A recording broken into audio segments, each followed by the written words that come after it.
জগন্নাথ ধামটা খুব গায়ে লেগেছে না? বলা হচ্ছে আমি নাকি নিম গাছও চুরি করেছি। আরে আমার বাড়িতেই তো 4টে নিম গাছ আছে, কটা দরকার জিজ্ঞেস করুন। আমাদের চুরি করতে হয় না। চুরি বিদ্যা ভয়ঙ্করী যদি যে পরে ধরা। যারা চোর, মাদার অফ থিপস আর সাউথস মোস্ট। চোরের মায়ের বড় গলা, চোর কি মায়ের জোরসে বলে।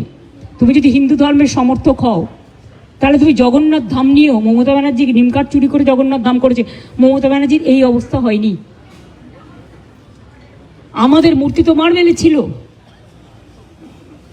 জগন্নাথ মূর্তি কিনতেও পাওয়া যায়, এটা মাথায় রাখবেন। আমার বাড়িতেও তো আছে, আপনাদের অনেকের বাড়িতেই আছে। ওটা নিয়ে এসছেন দৈত্যপতি, যে জায়গা থেকে বলছে সে জায়গা থেকে নয়। তাকে কাল ডাকা হয়েছিল, আমি শুনেছি। তিনি স্টেট বলে দিয়েছেন, না তোমরা যেটা বলছো সেটা নয়, এটা আমি আমার নিজে অন্য জায়গা থেকে করেছি। আমি শুনেছি তাকে আবার কোয়েশ্চেন করা হয়েছে, তুমি কেন পুজো করতে গেছিলে? নোটিফিকেশন দিয়েছে কেউ যাবে না জগন্নাথ ধামে, কোনো পুরোহিত। আবার তাকে বলা হচ্ছে কি একটা যেন বলেছে, 3টে পয়েন্ট বলেছে, আমি দেখলাম কোনো একটা মিডিয়াতে। এত গায়ে লাগছে কেন? আমরা তো সবাই পুরীতে যাই, কই আমরা তো এই কোয়েশ্চেন করি না। আমি তো পুরীতে গেলে RSS বিক্ষোভ দেখায়, বিজেপি বিক্ষোভ দেখায়, ভুলে গেছেন? লজ্জা করে না? আর জগন্নাথ ধাম নিয়ে এত হিংসা। যখন আপনাদের আলুর টান পড়ে বাংলা যোগায়। আমি উড়িষ্যাকে ভালোবাসি।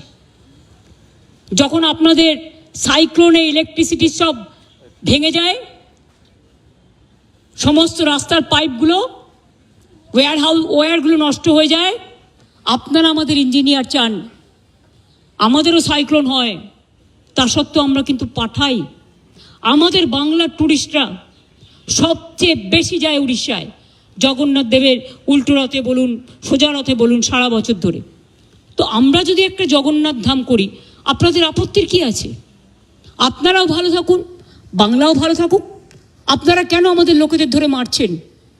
আমার কাছে খবর এসছে উড়িষ্যায় বাংলায় কথা বললেই তাকে মারা হচ্ছে।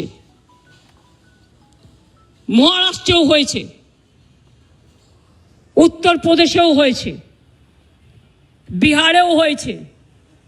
আমি শুধু একটা কথা বলবো, আপনারা আমাদের পরিযায়ী শ্রমিকদের ওপর বাংলায় কথা বলছি বলে অত্যাচার করছেন, আমরা কিন্তু করব না। এটাই আপনাদের সাথে আমাদের তফাৎ।